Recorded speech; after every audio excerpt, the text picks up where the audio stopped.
Victor, Ed, how are you? I'm doing good. About yourself? I'm doing great. How you been? I've been good. I was in Houston last week. Houston, Texas. That exciting town. And then I stayed in a place called Katy. You ever heard of Katy? Katy, Texas? Katy, Texas. I think they got like really good football players from there, maybe. I got lucky. I just got out before all the storms hit. Oh. Because there were a lot of flight delays. Yeah, so I was talking to a pool company up there. A lot of flooding down there. Yeah, a little bit here and there. What have you been up to? But really cool thing happened on Friday. So Rollins got a chance. They did an investor day, and I don't know if any of you saw any of it. I caught a little bit of it early, and then I had some calls on Friday. But like our executive leadership team went to New York City, to the New York Stock Exchange, and they gave a presentation to investors. They called it an investor day. Okay. And so that's when, Jerry Galoff, Pat, and Ken Krause kind of headed up the deal, and they had a whole bunch of other brand leaders there as well. Okay. Just kind of told the Orkin story to all these investment advisors. Okay. Which was really cool. And that is pretty cool. It's recorded, actually. If you go out to Rollins.com, you can actually find that if you want to spend the time to walk through it. But the coolest thing about the whole thing is at the end of the day at 4 o'clock, right, they got to ring the bell. When you ring the bell. Dang, dang, dang, dang, dang. Yeah, I think it's push the button. I don't think they ring the bell anymore, but it sounds like they're ringing the bell. That's not exciting, Ed. Which was really Pushing cool. a button's not exciting. Yeah, but they were all the big shots were up on stage. And did they all push the buttons together, put their fingers together? I think Jerry claimed space. And That's it. The CEO, he's the guy to push the button. But it was really cool to see. So if you haven't seen that, that was pretty cool. That's going to be exciting. The idea was to, attract investors that maybe aren't buying our stock right now. And just create awareness. And they just told our story, which was so cool. They told the story about the Rollins growth. And heck, they went back into, starting it from when... What year? Remind me again, what year was it started? In '68, the Rollins family bought Orkin. That's when it really kicked off. Okay, wow. And they talked about it being the very first leverage buyout in Wall Street history. Right. The Rollins family had a little bit of money, and Orkin was worth a lot more. Right. And so they basically leveraged the buy. They didn't have have talked about why they bought the company in the the first place? I don't know, but it was a pretty good call. Saw some roaches at home, thought I'd buy me a roach. I don't know how it all happened. Okay. But it's been certainly a great story. And we need an origin story. Tell Gary, Victor wants an origin story. You tell Gary. Yeah. You tell Gary. I don't get to talk to Gary that much. No, but other than that, it was a great week, and certainly something to That's exciting. See. How's the stock doing, by the way? The stock, because I haven't looked at it, reached like an all-time high last week, like on Tuesday or Wednesday. Okay. And it took a little bit of a dip on Friday, so I called a couple of them guys up. I'm like, "What are you doing, man? You're killing us." Teasingly, of course, Pat. Teasingly, Jerry. Didn't really mean that, but. They claim that investor day, the results of that and the impact of that will trickle into this week. Because they're talking to all the the advisors, right? And then they the go out advisors turn around and they spread the wealth to the public. And I don't know if the stock. I think the stock was up a couple pennies today. But if anybody's got it, put it in the chat. Love to hear it. See what this. Yeah, just outstanding. What's this question of the day here, Ed? So this question of the day, I'm sitting around last night and I'm like, there are so many sports going on right now. Like, I think most of these folks know I only watch live sporting events in The Voice, right? Another story for another day.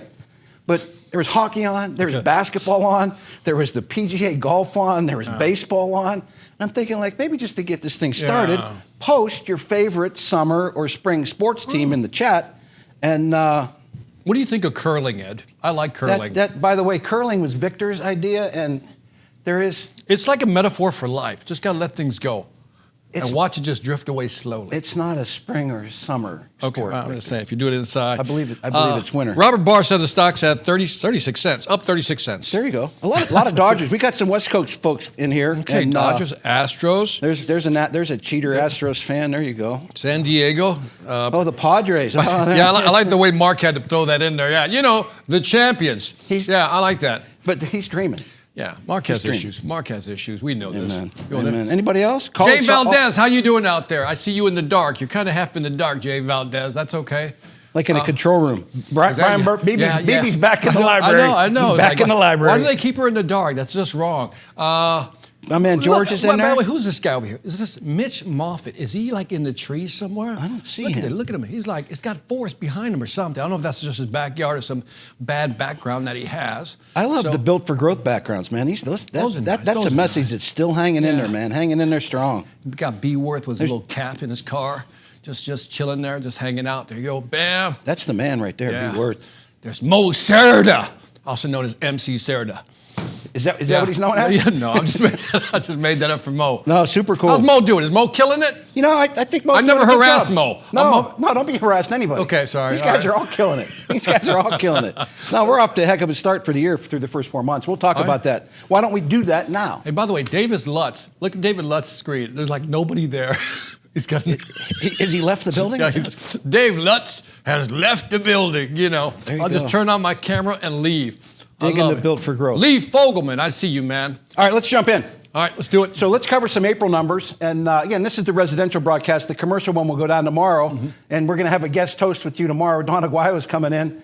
And she's got some stuff prepared for you. Me and Dawn. You're going to go toe to toe. Yeah. Gonna go I toe-to-toe. thought Tim was bad enough, but now I got to deal with Dawn. Let's see how that goes. She's coming loaded for bear, or Yeah. loaded for Victor. Yeah, Tim gonna had give it to issues you. also. Tim came in here all just like bull in the china shop, wanting to do things his way. In fact, he called me this morning. He said, "Hey, I'd like you to Yeah. add a couple things to the broadcast." I said, "No, you had your turn last Man's a week." control freak, man. Yeah. The man's Amen. No, real quick on some April numbers, and starting out with residential pest control sales. Let's start there. There's a couple things we're going to talk about that I'm not really comfortable talking about. We've had a couple of slips, right? We're struggling in a couple of segments, but let's start out with the good story. Yep. Residential pest control sales for the company are up over 9% year over year. Nice. Here's the problem. All that is being led by the call center sales. The call center sales are up 9.4% year over year. And really, it's the same numbers for April and year to date. So, how April went is kind of how we're pacing now. Here's the thing that I want everybody to understand is that 30% of our residential pest control sales are sold by the field, either by our HSIs, bundling mosquito, adding recurring pest control services, Right. or selling that kind of business, or our Orkin Pros, selling mosquitoes, selling more services. So the difficulty is that our residential field sales efforts year to date are down 2% to last year. It's been a long time since we talked about having decreases. Well, overall, company-wide, we're up 9%. The call center is carrying a load of that. And to understand that 30%, let this sink in, 30% of what we sell in residential pest control is sold by the field. Okay. I think oftentimes we get into the position where, I can't impact residential PC sales. It's all based on what happens at the call center and all based on lead volume. Right. Well, that's not true.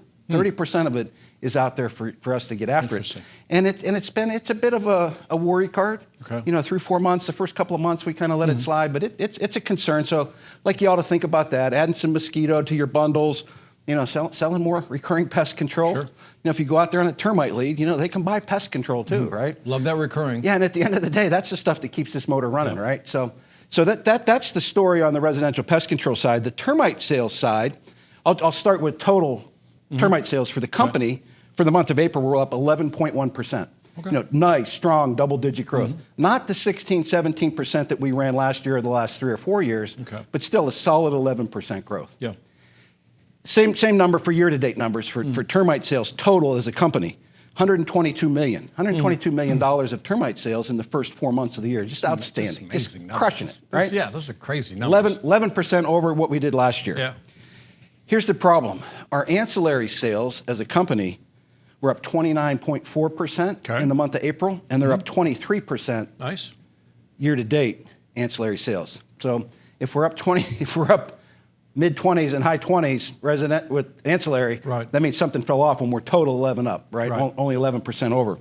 Here's one that's the first struggle is our drill it and fill it. Our traditional termite sales are only up 1.5% for the month of April. Again, certainly a fall off from what we've been kind of tracking.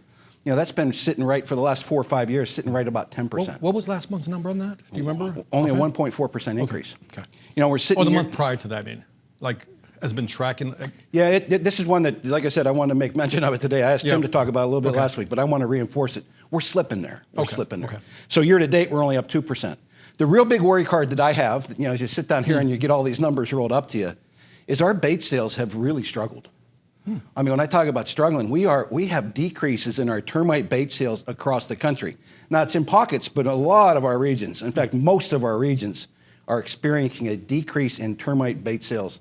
And again, it's a shotgun approach, right? We're not singling anybody out, but overall, our termite bait sales are down 2% year to date. It's a big deal when you consider that for the last 4 or 5 years, our termite bait sales have been our go-to. We have been pushing high teens and even into 20%. We ran a 20% bait sales increase last year. So it's one of those ones that you sit there and you scratch your head and it's like, Right. what the heck's going on? And each of you can try to figure that out. We're going to spend some time on specific topics about that. That's kind of what we're going to be our focus today on how to bundle more of that in there. But it's something that I'd like everybody, the managers on the call, to kind of look at their business that way. But even individual salespeople, where are you at based on your termite bait sales, where you were last year? Because it's the protection. And as we sit as a company, we only sit at about 10% of our regular pest control customers have termite protection. So there's that big bucket, Right. like 90% of customers that already trust us, that by gosh should have some termite protection, Yep. and we just got to offer it to them. So we'll get more into the content, but overall, a little bit of a worry card. Yep. Termite sales total 11% increase, super good, right? I mean, just right where we need it to be. But when you get down and you Gary Rollins' line is look behind the good news. And it always frustrated the heck out of me when he would say that, because I'm like, boss, just give us a check in the win box, right? He said, look behind the good news. The good news is 11% increase. The bad news is we got a couple of pockets that we're suffering in, and we're doing that really pretty much collectively across the country. Well, Ed, can you look behind the bad news and find some good news? Yes, I will find some great news. In fact, I will share with you that the sales that we're making are being converted to profit. And at the end of the day, that's the game here, right? That's the Ed I know. That's the Ed I know. We're converting that to profit. Okay. So while we had a slight miss in profit to plan in the month of April, we crushed last year. Some of those crazy planning things that we go through. So we sit here today through April on profit plan. So you know who is happy? Yes. Pat is very, very happy. Pat is Pat. So congratulations for what you all are doing out there. It's just outstanding. And one of the unique things that happened last month, Victor, we had a record. We had 49 of our home sales inspectors get paid on over $100,000. Is that really a record? That's absolutely a record. We've been doing this broadcast. Never been that high. Never been that high. 49 of our individual performers got paid on $100,000. And you do the simple math to 14%. Yeah. We had 50 of our people Wow. make 15 grand last month. Wow. I like to believe that a lot of that has to do with us. It has nothing to do with us. Absolutely zero to do with us. All right. It's just been that thing that's just kind of got. I remember when we first broke it. Jason Sire was the first guy to break that perfect mile, 7, 8 years ago. And then up until probably 2 years ago, we never had 49 do it in a year. Yeah. But these folks are just slaying it. They're That's figuring amazing. out these bundles and getting after it. Wow. 49, all-time record. So can we get to 50? I don't know. Can you give me 50? Man, Can you give me 50? What do we get if we get to 50? That's the real question. Don't yeah, start I know. that. Don't All start right. that. Stormy, roll the video. Roll the video. Let's see those 49 folks.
Nice.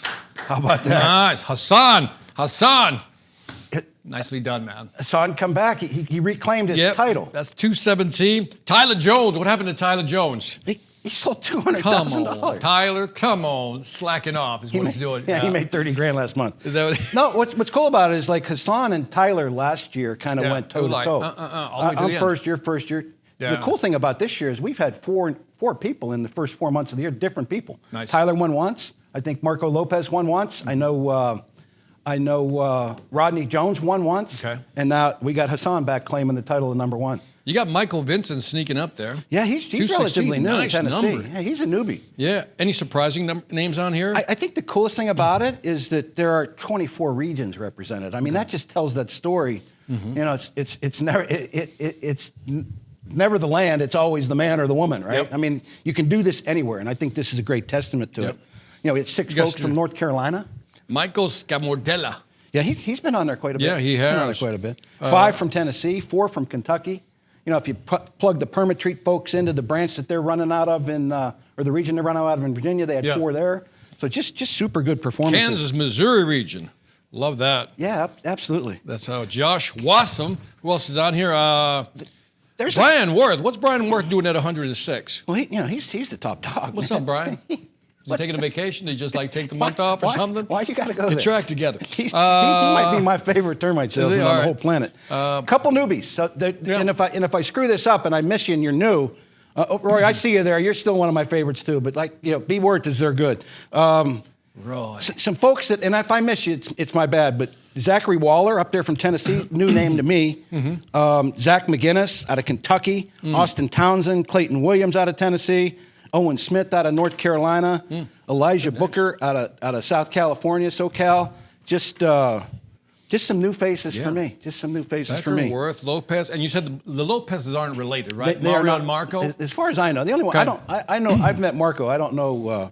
I don't know his brother. That's not his brother. I think. Maybe they are. I don't know. Maybe. Yeah. They are. Well, they're killing it. Somebody put that in the chat if the Lopez's are related to each The other. Lopez's are killing the West Coast. Way to go. Amen. Nicely done. That story that Tim told a little bit last week when I was down in Texas traveling around in the branches in Dallas. The combination of Jason Bushy and Jamira Robinson. Yeah. You know, they work together all the time. You know, call center. No. They're in the field. They're HSIs. They work. They make joint calls together quite frequently. That's right. They can do and they that. just kind of split the sales. And Yeah. if you look at their numbers, you know, between 128 and 129, I mean, they're just there. So I mean, it's just funny how things work out, that sometimes folks kind of gravitate to working with each other. I know a lot of our big hitters, when they get in a slump, they'll jump in the car with another big hitter. You know, That is interesting. Yeah, That is David interesting. Hutchinson and Ronnie Coffey used to do that all the time. If one of them got in a slump, and these guys both of them were, I think, for 4 consecutive years, chairman of the Chairman's Club. They took turns. Yeah. But if they got into a slump, they'd get in the car with the other one. I've never heard of that. By the way. I got to be honest. I've never heard of that. Think about that. So if you get a is little interesting. bump, go ride with somebody you trust. Yeah, that And is figure it out from interesting. there. Maybe kind of get some mojo Yeah. from the other person. Just It's certainly working for them. How about the OC3? We talked about them carrying the load on residential PC. These 5 are just killing it, right? Why do you call it OC3 when it's really OC4? It's not OC4. C4. Orkin C4. Customer Care Call Center. I think it's 4 C's. Orkin Customer Care is what it is. Call center. That's Tarantella's. He got like T-shirts and stuff made up with OC3 on it. Okay, let's not Maybe change. it's OC with 3 C's. Does that work? I'm seeing But 4 C's. I see 4 C's there too. Tim, you got to fix Change that. the I shirt, think. Tim. Nice But again, numbers, though. I mean, great numbers. I mean, Gary Frano, he's there all the time. There's Teresa Mobley. Killing it. The Shell Halliburton is always there. Wentworth has been there a couple times. I think James Justice may be making his first trip to Triple that. J. Triple J. Triple J, Triple J at the OC4. There you go. There you go. OC4. Now, hey, just a couple things. Getting into some content, I really wanted us to talk about today our struggle with bait sales and our struggle with mosquito sales from the field, right? And this is the audience that kind of eats that stuff up. And really, quite frankly, I mean, it kind of caught me by surprise. This is particularly the termite bait. This is something we've been bumping along at mid-teens at worst in any of the last 5 years in increases. And now to kind of just be flat and actually be behind last year was kind of the rut-row. Something's wrong, right? And so I got to thinking about it, and I don't want to say that we become, this is a bad term, give me heck for it the last time, and I said it to Jerry Galoff. I think sometimes we fall in that trap of getting drunk on ancillary, right? We're so focused on the ancillary, the attic stuff, the insulation things that we lose sight of everything that really has been our bread and butter for many, many years building this business. And I think it's, as best as I can tell, I mean, these folks are the expert. I think it can come down to kind of two things, right? We've added a whole bunch of salespeople, right?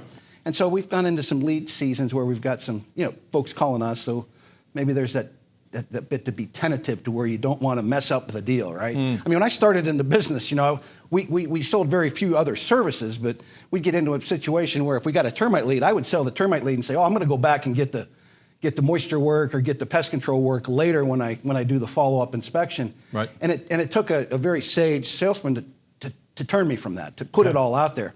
And I think that's what we talk about all the time with you is the triple bundle and the triple cheeseburger and not being afraid to put it all out there.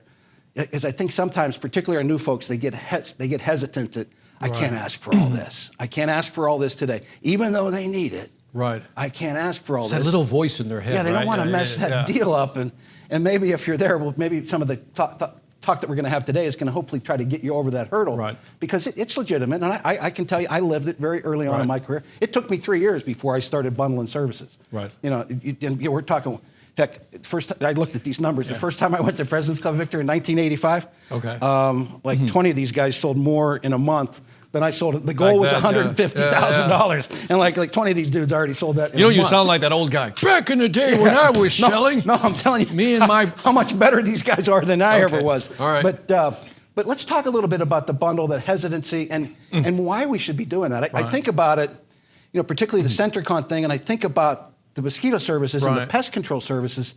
They seem like really simple add-ons to ask. If you're really going in and offering a whole bundle. So talk a little bit about the mindset of the customer, and how we may be letting them down. Well, let's you and I talk about the, sometimes the salesperson holds back, because you pointed out, they don't want to jeopardize the sale, so they hold back. Yeah. My mindset's always been, let them tell me no. Yeah. And I don't want to say no for them. And so there's something called the fundamental attribution error. Is that when I think I know what you're thinking, Ed, or I think I know what you might think, so therefore I make the assumption and I don't present the full because I think you're going to reject it. And again, we can't do that for customers. Too often we buy with our own pocket and not with theirs. Do you know what I mean? Focus on what you're selling. 100%. You're getting into your own wallet. You're spending your wallet. You're putting you're making your mindset judgments. into their wallet. And you're making judgments like, I don't know if they'll go for it. Well, how do you know? So unless you what? Present it. And you throw it all out there. Yeah. And I think about all the houses and all the customers that we have that have somebody else's mosquito service. Yeah. And I was riding with the salesman a couple months ago, and we rolled up to the house, and there was one of them. I almost cussed. There was one of those darn Mosquito Joe signs in the front yard. And this customer had been a pest control customer of ours. We're running PC no TCs for like 6 or 7 years. And I'm like, how did that happen? We never sold them. How did that happen? Yeah. And me, I grabbed the sign, I take it up to the customer and say, what are these guys doing here? Yeah. Well, you know what they said? We didn't know you guys did that. I didn't know you offered that. Yeah. And that's often what happens. I think a lot of times we don't present that. When somebody else shows up, it's really interesting. We talked about B2B businesses, how large companies like to have few suppliers. Yeah. I think customers in residential don't want to deal with multiple suppliers of services, so why not present the whole kit and caboodle? Yeah. And so I like to look at things holistically. So everything from, let's say, termite to the roof to the vents, whatever it may be, the attic, all the way down to pest control, all the way down to mosquitoes, right? We should look at the whole thing holistically. Present that proposal, let the customer tell us what they don't want. And simply put, Ed, you know this because we talked about this many times. If they say that's more than I expect to pay, we'll take out what you don't want and we'll go ahead and calculate. But I can walk out of there knowing I've maximized the opportunity. 100%. Yeah. And we talk about it all the time, about like it's our job. I mean, I think we're letting customers down. Yeah. I think we're doing a disservice to our brand and our industry if we don't tell them everything that can be fixed. See, that's a mindset piece because we think it's amazing. They did this study on loyalty, customer loyalty, and it all came down to not the price, not so much the service, which was, you have to have that, not so much the value positioning, but it had to do with the buyer experience. How you made me feel. Did you care about my house enough to highlight things for me that I didn't know I needed? Mm-hmm. That's what customers want, and that's why they'll stick with you longer. So present everything. Yeah, and we see it. When we got some of the RSMs do a really good job of gathering data on what's being pitched and what's being. We got a lot of our home sales inspectors that aren't pitching Centricon, or they're Right. not pitching Mosquito. And I'm thinking, boy, if we could just change that mindset a little bit. You know, if you had a 5-year Centricon deal to a $15,000 attic remediation bundle, now you're talking about another $45 a month on a $300, $400, $500 payment for 60 months that is really invisible. Right. And we know for the health of our company that when we get Centricon in the ground, we get those green stations in the ground, those customers don't cancel. And for our operators on the call, when you pick up a $300 termite renewal for Centricon, and all you're doing is walking around the outside and maybe replacing one station, man, that profit drives right to the bottom line and makes that presentation in front of Wall Street even stronger, right? Yep. So if you think about that, that's the first thing I would suggest. And then even for our veterans, I think sometimes getting stuck on that, I'm going to go get that big ticket, man, that's 15 grand. You know, that could get a little hairy. I don't want to ask for that Mosquito sale. Right. And I know there's some nuances with Mosquito on racking it, but there isn't with Centricon. And some of the feedback from the first call this morning was, can we figure out a way to rack Mosquito? We're going to work on that. I'm going to work with Terry to see if we can figure that out and do it like we used to do Carpenter Ant. But certainly the Centricon just fits right in. Right. And here's the crazy thing. Like just barely over 10% of our current customers, pest control customers, have termite coverage. Really? And as you sit here sitting, you know, Really? 40-year guy in the industry, I'm sitting there like, why don't we have more of that, right? Yeah. And I think that's just a market that anything in the chat. Yeah, no, I was gonna ask in the chat, what are some theories you have out there why that's so? Why are we struggling with it? Somebody put something in there to help us. Yeah, put in the chat. Because I think that's a fascinating, the interesting thing that we don't think about from a business standpoint is that retention really drives profitability. So there was one study that showed that if I can hold on to 5% of my customers, that's an 80 to 90% bump in profit margins for a company. Amen. So when you get back to Centricon and things that hold the customer, that's why it's important. Absolutely. And we think about, you know, it's company-wide, not everywhere in the country. Again, a shotgun approach, not a rifle approach. We're struggling with our pest control customer retention, right? It's one of the big topics that Pat and the DPs and everybody's chasing down. Right. You know, if you got those green things in the ground and you got that in place, you know, that retention for that customer is going to be a little stronger because we've got more than one service in place. And that's a good way to start thinking. If you're a manager of a region, I would start thinking, how do I increase retention? Because that's almost as good, if not better than sales in the long run, trying to gain new customers. Let me hold on to what I got and sell them more. Absolutely. Yep. And from the salesperson standpoint, you know, getting past that, oh boy, I'm asking for too much. You know, that I think with our new folks, that could, hopefully this is a lesson for you. And even our veterans, a reminder that put it all out there, let them decide. Because at the end of the day, if you let Mosquito Joe grab that Mosquito service for $500 a year, that's 14% of $500 you didn't get. Yep. And literally took the sign up to the door, said to the we rang the doorbell. I said, what are these? What the hell is this? That's how I opened up. I said, what are these guys doing here? And they do our Mosquito service. Yeah. It was a great education for that salesman. And he ended up selling a whole bunch of Mosquito in the last couple of months after that. One of the other stories that I would want to share with you real quick, and I always kind of lean into Jason Sire. You know, he's going to be he's running for his 20th President's Club win this year. And he tells a story all the time about if it's a termite lead, he feels almost like he's going to lose the deal if all he can do is sell our termite service versus their termite service. Our $2,500 termite service versus their $1,200 termite service. He can't justify that. And this guy's one of the greatest salesmen in our company.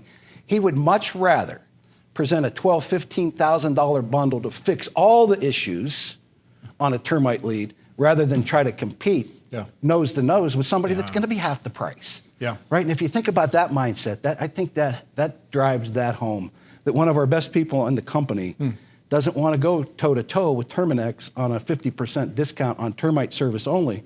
So he finds other reasons to validate what we do and sells the total solution. I like that. Versus just trying to piece it off and not wait, like I did years ago, till I went back to sell him the rest of it. Yeah, I think he's smart because if you do the one-to-one, right, and you do the same thing Terminix did, just quote that one thing, then you get into this price off. Yeah. But as soon as you package other things up, from a home buyer perspective, again, we always talk about you have a fiduciary duty to present all the options to your customer. So he's bundling the whole thing, and now the customer is not comparing line item to a package totally different. Again, this has more of a value package perspective than just, here, do you want to buy this one service? So I like the way he's doing that. Yeah, and creating that separation that we talk about all the time because at the end of the day, you all are the separators. You are the folks that make the difference. Yeah. And if you pitch everything that's needed, the customer's got to be thinking, well, why didn't the Terminix guy tell me about that? That's exactly it. Well, he certainly wasn't as professional as the Orkin pros, right? By the way, what you just said is super important, is that in today's market where products and services almost look the same, the salesperson is the differentiator. 100%. And if you're presenting something different than the Terminix competitor X, then you stand apart. I agree with you. 100%. And like you said, if they say, oh, boy, I can't afford all that, slide it over and take away what you don't want. Take away what you don't want. Just like selling the loaded car. Yeah. You know, they'll be I'd very slow to rather take it. be presented with all the options and then let me pick what I want. Yeah. And I think if it's presented in such a way like, look, here's everything I saw that I think you should do. Yeah. And the person's gonna say, it's more than I expected to pay. Well, go ahead and take out what you don't want, and then we'll come up with the final price on that. Yeah, and the one example I use all the time, because a bunch of these folks sell a little bit of commercial too, is flies. You know, fly service. You know, we wait till they get flies. We sell them general pest control because we want to get in the door, but we don't talk to them about the fly control up front. And then when they get flies, we call, oh, that's not covered. You know, then you're doing that stupid dance, right? Oh, like that is interesting. That is, And then the customer's angry. Why didn't you tell me about it in the beginning? I can't tell you how many times I've heard that from customers. But and then they're going to say, why didn't you offer me that also? Yeah. You So should again, include that in there. Same services here. Same services here. You know, if you're out there and they have pest control customers and you're not pitching them termite coverage, boy, we're not doing it right. Yep. We're not doing it right. So don't get hung up on those big ticket, those big home runs. If you hit those big home runs, like a lot of the folks on this call and a lot of folks on this list do, what if you just added a Centricon sale? Yep. What if you just bundled some Mosquito before Mosquito Joe gets there? Give them the full package. Let them decide what they don't want. I think that's pretty sage advice. I think so. And just think through that hurdle. Yeah. Be introspective and look at your numbers. We're talking about company numbers. What do yours look like? Yeah. Have you sold more bait? Because I've got a call with the DSMs at 4 o'clock this afternoon to announce a Centricon contest that they're going to spread out to the field that's going to try to incent this. So got to a place I don't like being where we're going to try to buy sales. So I went to folks at Corteva and I said, I need some money. Right. We're dead in the water on our bait sales. Give me some money to kind of incentivize this and promote this. So for the next 3 months, we're going to run an incentive in each individual division is going to make their own rules. But there's going to be some cash on the line for selling more of these green Centricon stations. Fair enough? Stir the pot. Stir the pot. Amen. Stir the pot. Couple housekeeping things, and the first couple revolve around rack and some feedback I got from Terry Groft. And I want to kill this once and for all. We've had 4 or 5 customers in the last couple of weeks, 2 of them being Better Business complaints that came in and said that the inspector, not anybody on this call, but the inspector, someone told them that a rack credit inquiry is a soft hit. Now, I thought we had buried this a long time ago, this soft hit language that we got, and I knew it existed years ago, and every time I get up and talk to folks about rack, it's not a soft hit. It's a hit to your credit. So if you're telling customers anything other than it's a hit to your credit, you're not telling them the truth, and you're going to end up with a note on Jerry Galoff's desk from the Better Business Bureau wanting to know why the Orkin home sales inspector is out there lying to customers. I mean, that's what it said. I got a hit on my credit. I was trying to buy a house. So that's the first thing. It's not a soft hit. There's going to be points tied to that. On the earlier chat, there was, it's this many points. Don't even get in the mess of that. Is it going to be a hit on my credit? Yes. Nothing more. Don't give me, it's average, some of the 5 to 15 points. Yeah. No. 15 points. No, it's a hit based on your credit experience and what you're doing with credit. It's going to vary. So Ed, if somebody asks, is it going to be me, I'm being the customer now. You say, yeah, it's going to be a hit. And I say to you, well, Ed, is it going to be like a 5-point hit, 10-point hit, 15-point hit? Victor, they really don't share that with us. And I don't want to tell you something that's not true. Okay. It's all based on your own personal credit history. Okay. Have you applied for a bunch of loans? Have you done this? Have you done that? So something like it depends on a lot of variables. I don't have that number. That's exactly what I tell them. Don't tell them anything more than that. Okay. Here's the other thing that Terry shared with me that was really intriguing because I thought it was kind of weird that it was going on, and it has to do with multiple applications into rack. And it's not what you think. It's not somebody trying to run the brother, the sister, the mother, the wife. It's when you get a deal sold, you rack them for $13,000, they get approved, and then something happens with the deal. Either they pick up $3,000 more worth of insulation and they want to go to 15 grand, or they say, hey, I want to back off that, just like we talked about. I want to take away, that Centricon sale. I want to take that away. So there's a change to the price. What we're having a lot of our salespeople do is they're actually going in and making another application. They're making another, going back into their iPad because it's easy to recalculate the numbers. Right. They don't want you doing that. Here's what happened a couple times last week even. When we went back in, the customer changed their mind. Two instances that Terry shared. One, the customer wanted to buy more, and one, the customer wanted to buy less. Well, both times when that happened, the customer was declined. And this is like 2 weeks ago that we got it approved, right? And I said, Terry, how does that happen? He said, that second application, that second credit hit, put their score out of range. So here's the advice from the folks at REC. I want to be very clear with this. If they're approved once, don't go messing and putting in another, don't go into your iPad and go through the app process again. Pick up the phone and call. Hey, Mr. Victor wants to increase that by $2,000. He's going to add that insulation. Or Mr. Victor wants to decrease that by $3,000. He's taking away something else.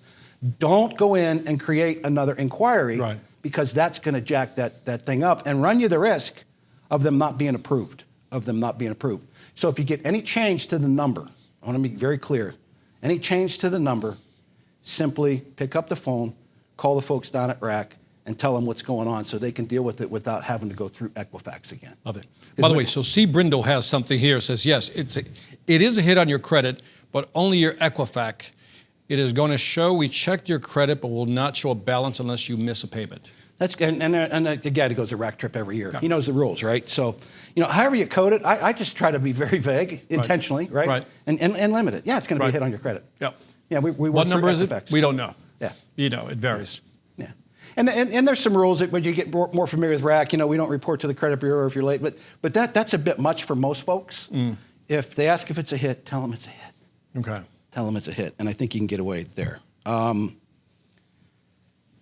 Just something else, just as we kind of wrap out of here. Memorial Day is Monday, and I think it's a date that doesn't get recognized the way that it should, and it's pretty personal to me because I lost a very good friend in the service. And Memorial Day is different than most. It's the some gave all. All gave some gave all. These are the folks that lost their lives in service. So what I have done for years is there's a Walmart. We open our lake house, our lake cottage. Let me not get anything bigger than that.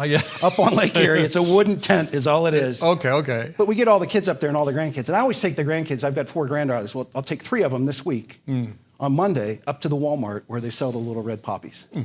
And I'll make a donation to the typically I think it's a VFW that kind of sits out front in the chairs and with the hats and all that, and they're selling these red poppies to raise money. And I always make that impact. I make sure I get one for each of the girls and tell them the story about what that represents. Right. So certainly fly your flag at half staff. Remember, some gave all. And don't thank a veteran. That came up in the last chat. Yeah. You're not thanking a veteran that day. Yeah. You're certainly thanking him for the service on their day. Right. But this is a very specific day. And if you can get to a parade, if you can get to a cemetery, nothing like seeing, it used to be Decoration Day. That's how old I am. I remember my grandmother decorating for Decoration Day until they changed it in the late 60s to Memorial Day. But just a very close personal thing with me that I do with my kids just to make sure that everybody understands what goes on out there in the real world. Got it. Fair enough? Register. Amen. Yeah, sell some Mosquito. And if you didn't get your gift card from last month's broadcast, I got this sob story that nobody wants to hear. I've had a very difficult last couple of months, and both personally and professionally, it's been really difficult. But I got hacked at Amazon. Victor laughed at me the last time. So I got the commercial cards out for last month, and I'll be back in business probably tomorrow to be able to get those cards that I owe you. And by the way, because they had to wait. No, we're not giving them. I just want to make sure, but you were hacked. You were hacked. I take pride on getting those cards out quickly, and I'm embarrassed by it, quite frankly. All right. But let's get out of here. I appreciate all your time. Sell some bundles. Add to your bundles. Sell some Centricon. Sell some Mosquito. Get after it. No. Appreciate Thanks, you. guys.